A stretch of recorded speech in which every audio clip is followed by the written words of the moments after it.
Obrigado, Sr. Presidente. Relativamente às questões do ensino de português no estrangeiro, nós aquilo que vou dizer já o referimos e já fizemos essa acusação ao Governo, inclusivamente na altura da discussão do Orçamento de Estado, é que aquilo que é a intervenção do Governo que está a fazer é destruir o ensino do português no estrangeiro.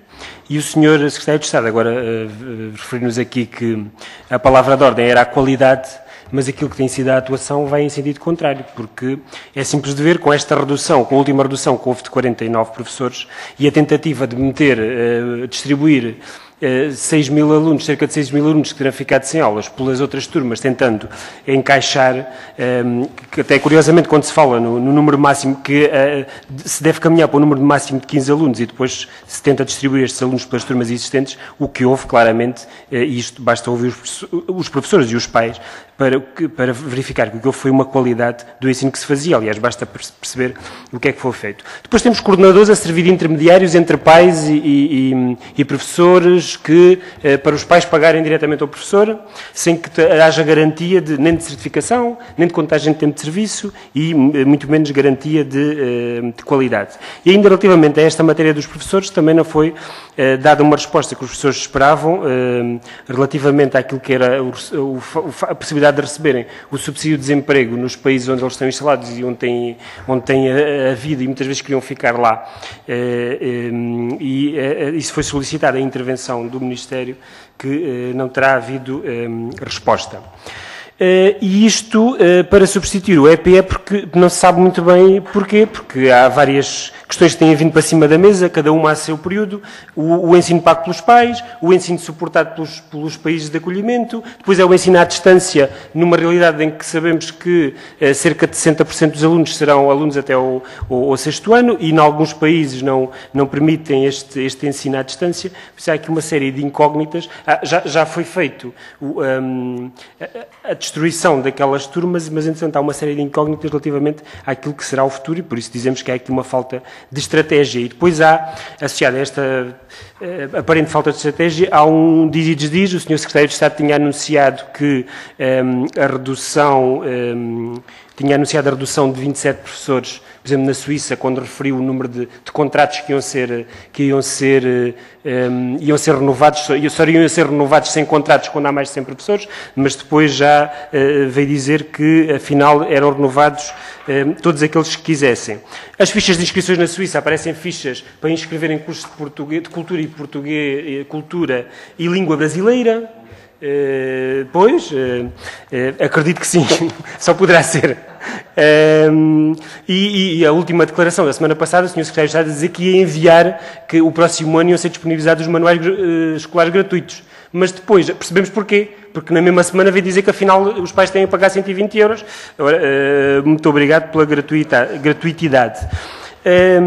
Depois o Ministério tem alguma preocupação, nomeadamente o Sr. Secretário de Estado a referir isso, entre o ensino fora da Europa e o ensino da Europa, porque num lado pagam e no outro não pagam, e a procura de colmatar essa diferença é pôr toda a gente a pagar, e depois criou aqui, em vez das duas diferenças, passa a haver três, passa a haver os fora da Europa e os dentro da Europa, os que podem pagar e os que não podem pagar e não têm acesso ao ensino. E nisto tudo somos levados a crer, com estas confusões, que afinal há uma estratégia, e que a estratégia é concreta, é uma estratégia de descredibilizar e de fragilizar o EPE para depois o extinguir, e o que nós vemos aqui é aquilo que precisávamos, que era uma política concreta de língua, de cultura e de identidade, que nunca é referida e que era fundamental que o houvesse.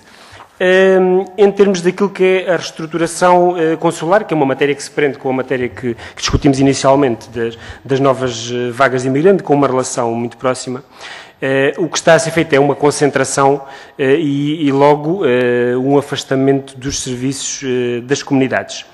O Sr. Secretário de Estado, nas declarações que eu já referi, que fez a semana passada, ou na visita que fez ao Canadá, que era um importante vetor da atuação governamental para a diáspora, passa pelo aumento das competências dos consulados, que passam a ter funções de diplomacia económica.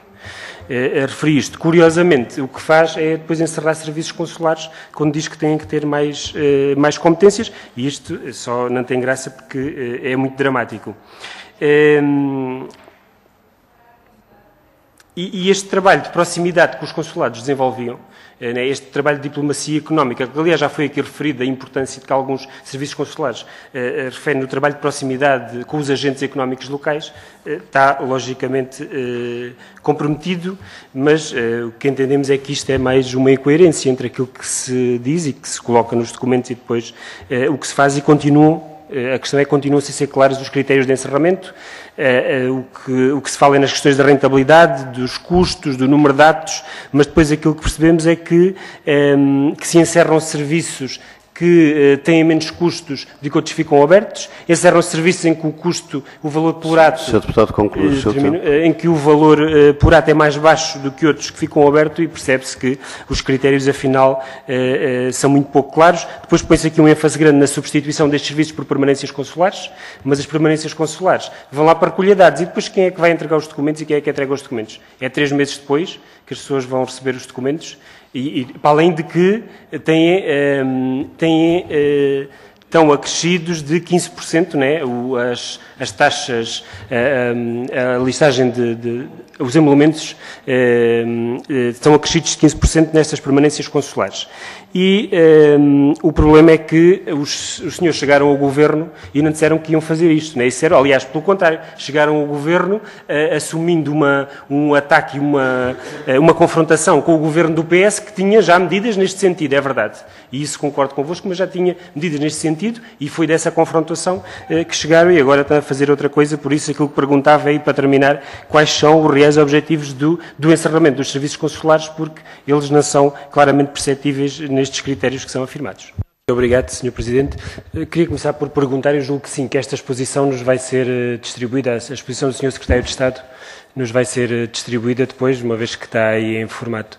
Até porque nós podemos precisar de fazer o que o Sr. Secretário de Estado fez aqui, né? É pegar na exposição que nos apresentou e confrontar depois o PSD um dia mais tarde com ela.